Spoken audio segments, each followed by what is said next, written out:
बिस्मिल्लाहिर्रहमानिर्रहीम। अस्सलाम वालेकुम नाज़रीन, आपका मेज़बान अली हसैन जी। पाकिस्तान तहरीक इंसाफ क्या करने जा रही है? ईद तो गुजर गई है।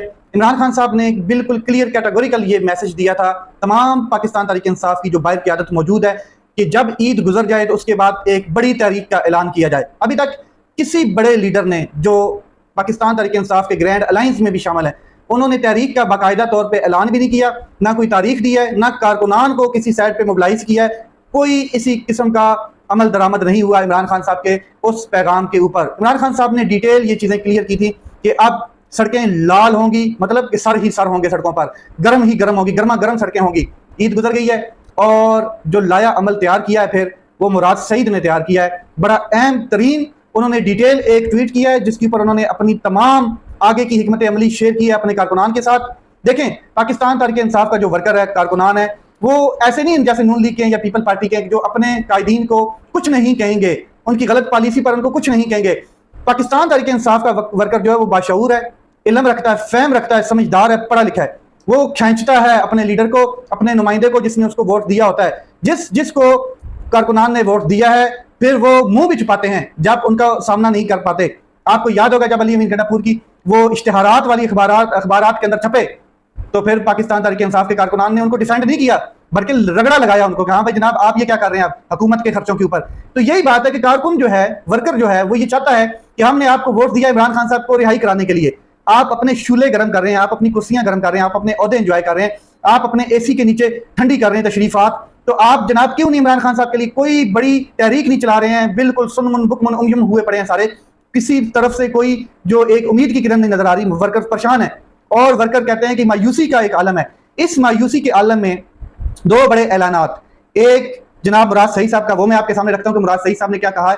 दूसरा सबसे अहम ऐलान अलीमा खान साहिबा का। तो सबसे पहले मुराद सईद साहब को डिस्कस कर लेते हैं कि उन्होंने क्या हिकमत अमली दी है अपने कारकुनान के लिए, वर्कर्स के लिए, क्योंकि आपको पता है कि मुराद सईद जो है वो यूथ का एक जबरदस्त मोबिलाइज करते हैं, यूथ उनके साथ अटैच है। और हकीकी मैन्यू में अगर देखा जाए तो इमरान खान साहब के साथ दो ऐसे वफादार लोग आज भी मौजूद हैं फील्ड के अंदर जिनके ऊपर किसी को कोई एतराज नहीं है, एक मुराद सईद साहब और दूसरे अलीमा खान साहिबा। और दोनों ने बहुत जबरदस्त ऐलान किया है। अब देखते हैं कि पार्टी उसके ऊपर कितना फोकस करती है, जो कायदीन है वो कितना फोकस करते हैं, जो ओहदे एंजॉय कर रहे हैं वो कितना फोकस करते हैं। सबसे पहले बात करते हैं जनाब मुराद सईद साहब की। उन्होंने कहा कि इमरान खान साहब ने ईद के बाद तहरीक के अगले मरले का ऐलान किया था।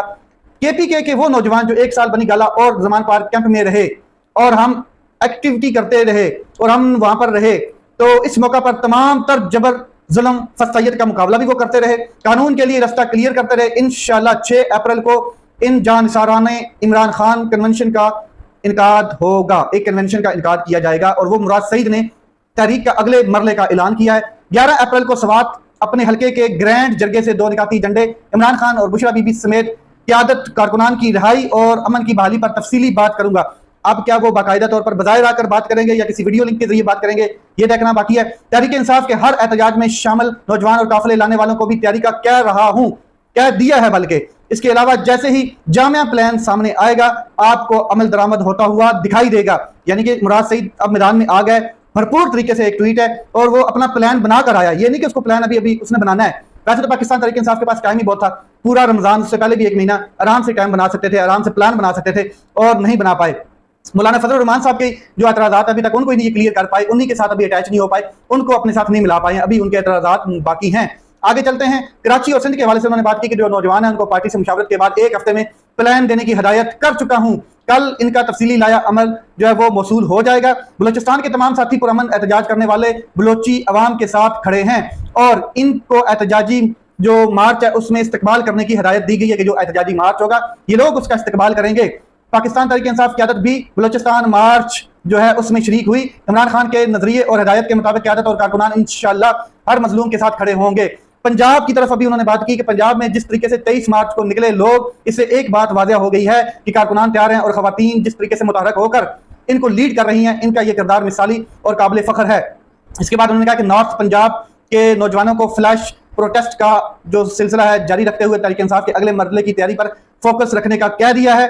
नॉर्थ पंजाब के नौजवानों के साथ तफसीली लाया अमल तय शुदा प्रोग्राम के मुताबिक जुम्मे को यानी कि आज के दिन शेयर नहीं हो सका, इंशाल्लाह जल्द इस पर भी पेशरफ्त होगी। ये एक तहरीक का लाया अमल मुराद सईद साहब जनूबी पंजाब, सिंध, बलोचिस्तान और पंजाब के हवाले से डायरेक्शन दे चुके हैं, वाज़ेह हिदायत जारी कर चुके हैं। किनको?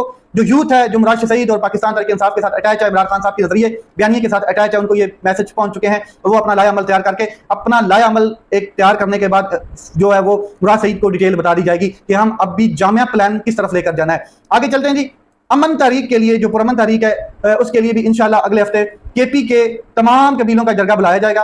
अच्छा जी, मैंने अमन तहरीक के तमाम साथियों की मुशावरत से तहरीक के आगाज से कबल जरगा इसलिए बुलाया है कि मैं 2 दफा कॉल दे चुका हूं और हजारों लोग भी निकले, लेकिन तहरीक की कामयाबी के लिए जरूरी है कि बार बार कॉल का इंतजार करने की बजाय ग्राउंड पर मौजूद तमाम कबीले जिम्मेदारी लेते हुए लीड करें। इसीलिए फैसला यही हुआ है कि जरगे में ही पूरा लाया अमल वाज़िया कर दूंगा। इसी दिन से तहरीक का आगाज होगा इंशाल्लाह। एक जरगा बुलाया जा रहा है स्वात में और उसमें जो बड़े कबाइल हैं उनके सरदार मौजूद होंगे। वहां पर एक लाया अमल तैयार होगा और उस लाया अमल में ही ऐलान कर दिया जाएगा, तहरीक का आगाज हो जाएगा।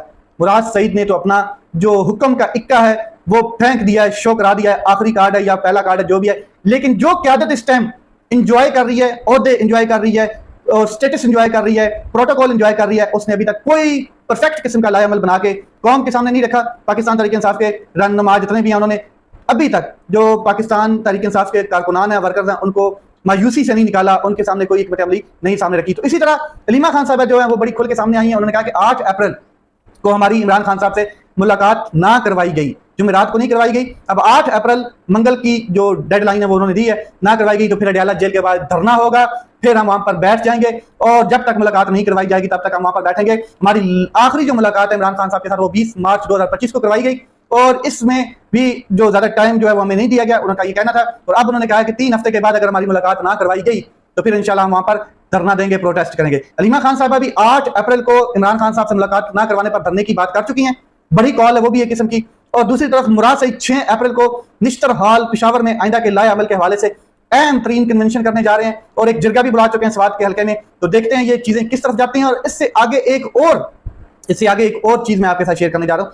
अख्तर मैंगल साहब ने भी बड़ी कॉल दे दी है, उसके हवाले से भी मैं आपको क्लियर कर दूं कि यही वो डेट है। 6 अप्रैल को हमने हुकूमत के सामने अपने जो मुतालबात रखे उन्होंने पूरे नहीं किए, बल्कि उसके ऊपर कोई हमें रिस्पॉन्ड भी नहीं किया। तो 6 अप्रैल को सुबह 9 बजे कोयटा के लिए रवाना हो जाएंगे, यानी कि अब कोयटा की गलियों में होगा दमादम मस्त कलंदर। और उन्होंने आगे बड़ा एक अहम चीजें क्लियर की हैं, वो भी मैं आपके साथ बता देता हूं। उन्होंने कहा कि आज मैं ऐलान करता हूं कि 6 अप्रैल को सुबह 9 बजे हम कोयटा की जानिब अपने मार्च का आगाज करेंगे।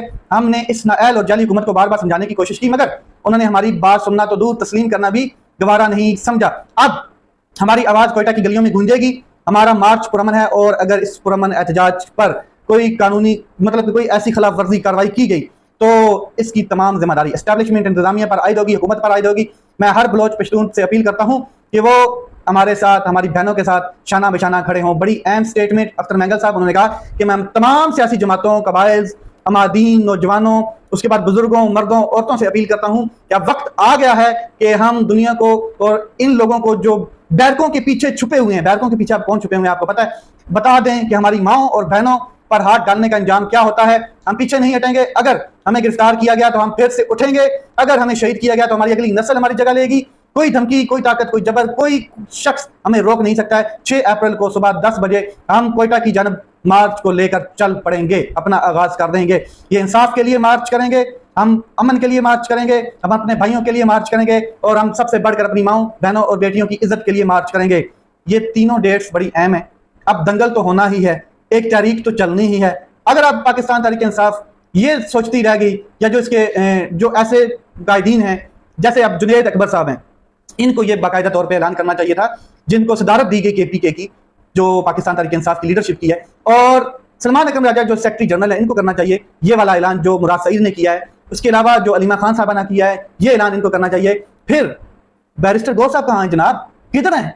फिर अली अमीन गंडापुर साहब क्या मतलब के लोगों को इंटरव्यूज में अपनी कहानियां सुना रहे हैं कि 26 नवंबर को हुआ क्या, असल में जो हुआ सब ने देखा, अब आगे क्या करना है वो देखें।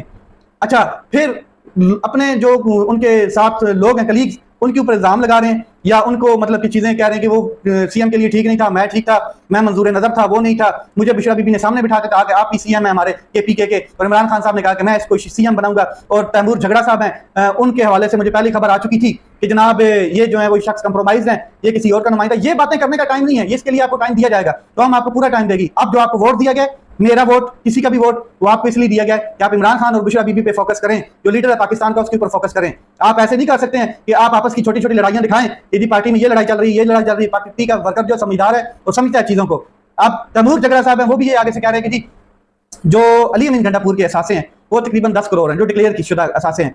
तो इन्होंने तकरीबन 50 करोड़ 70 करोड़ रुपया जो पार्टी के ऊपर लगाया, वो कहां से लगाया, वो कौन सी जेब से लगाया, इसकी तहकीकात होनी चाहिए। तो होनी चाहिए जी, नैब है, FIA है, बाकी इदारे, तहकीकात होनी चाहिए। तो अली अमीन गंडापुर साहब, आपको आपके ऊपर इमरान खान साहब ने ट्रस्ट किया है, आपने अपनी पूरी स्ट्रगल की है, पूरी कौम नजर आ रही है, पूरी कौम को जानती है कौम, लेकिन ये अब वक्त नहीं है। ये अब वक्त नहीं कि शेर अब्दुल मरवत वाले बयान आपके मुंह से निकले या बाकी जो सियासी लोग हैं पाकिस्तान तहरीक इंसाफ के। वक्त ये कि आप इमरान खान साहब के ऊपर फोकस करें, उनकी बहनों को मिलने नहीं दिया जा रहा, आप अपनी कहानियां चला रहे हैं। चलें जी, supreme court of Pakistan active हो गई है जी। या अफरीदी साहब को आज पता चल गया कि जी मैं सुप्रीम कोर्ट ऑफ पाकिस्तान का चीफ जस्टिस हूं, तो उन्होंने फिर भरपूर तरीके से एक 9 मई के मुल्ज़मान की जो जमानत हुई थी उसको मनसूख करने के लिए दायर मुकदमात समात के लिए मुकर्रर कर दिए हैं। और ये हैं जनाब जस्टिस या अफरीदी साहब, सुप्रीम कोर्ट के चीफ जस्टिस। ये अब समात करेंगे। इसमें आलिया हमजा और खतीजा शाह समेत 20 मुल्ज़मान की जमानत की मनसूखी के लिए हुकूमत ने जो अपीलें दायर की हैं वो 8 अप्रैल यानी 4-5 दिन के बाद उनको समात के लिए मुकर्रर कर दिया गया। बड़ी बड़ी इंसानी हकूक की, इमरान खान साहब की और पाकिस्तान तहरीक इंसाफ की अपीलें पेंडिंग पड़ी हैं, दरखास्तें पेंडिंग पड़ी हैं। 26वीं आईनी तरमीम की सबसे अहम पेंडिंग पड़ी है। मिलिट्री कोर्ट्स में लोगों की सजाएं भी पड़ी हैं, वो सब पेंडिंग पड़ा है। और जजेस के खत पड़े हैं, पेंडिंग पड़े हैं, तमाम चीजें पेंडिंग पड़ी हैं। 8 फरवरी के जो मामला झुरलू फेरा गया वो दरखास्तें पेंडिंग पड़ी हैं। ये बड़ी अहम दरखास्त है क्योंकि आलिया हमजा साहिबा जो है वो इस टाइम पंजाब को मोबिलाइज कर रही हैं, चीफ ऑर्गेनाइजर हैं पंजाब की, और इनको महारानी मरीम नवाज साहिबा जो है उनका बड़ा एहसास है। और उस मामलात को सामने रखते हुए, वो चाहत सामने रखते हुए, वो मोहब्बत सामने रखते हुए, वो तशनगी सामने रखते हुए ये दरखास्त जनाब ने क्या कहते हैं रख दी है, समात के लिए मुकर्रर कर दी है। लेट्स सी मामलात किस तरफ जाते हैं। और आगे मैं आपको बता दूं कि आसिफ जरदारी साहब, अल्लाह खैर करे जी, अल्लाह उनको सेहत दे, लेकिन हालात बहुत ख़राब नजर आ रहे हैं आसिफ जरदारी साहब के, और उनकी सेहत बहुत डाउन है। उनको जी हो गया कोरोना साहब, और कोरोना जो है पहले तो खत्म हो गया था, अब इनको मतलब कि कोरोना हुआ, आइसोलेशन में चले गए। दुआ है जनाब कि वैसे तो कौम के साथ जो उन्होंने किया है वो आपके सामने, लेकिन फिर भी हमारी दुआ है, एक शख्स है, एक इंसान है, उसके साथ अल्लाह अपनी रहमत करे, अल्लाह उनके ऊपर अपनी करम नवाजी करे और उनको सेहत दे। अपना ख्याल रखें, अपने भाई के चैनल का ख्याल रखें। पाकिस्तान जिंदाबाद।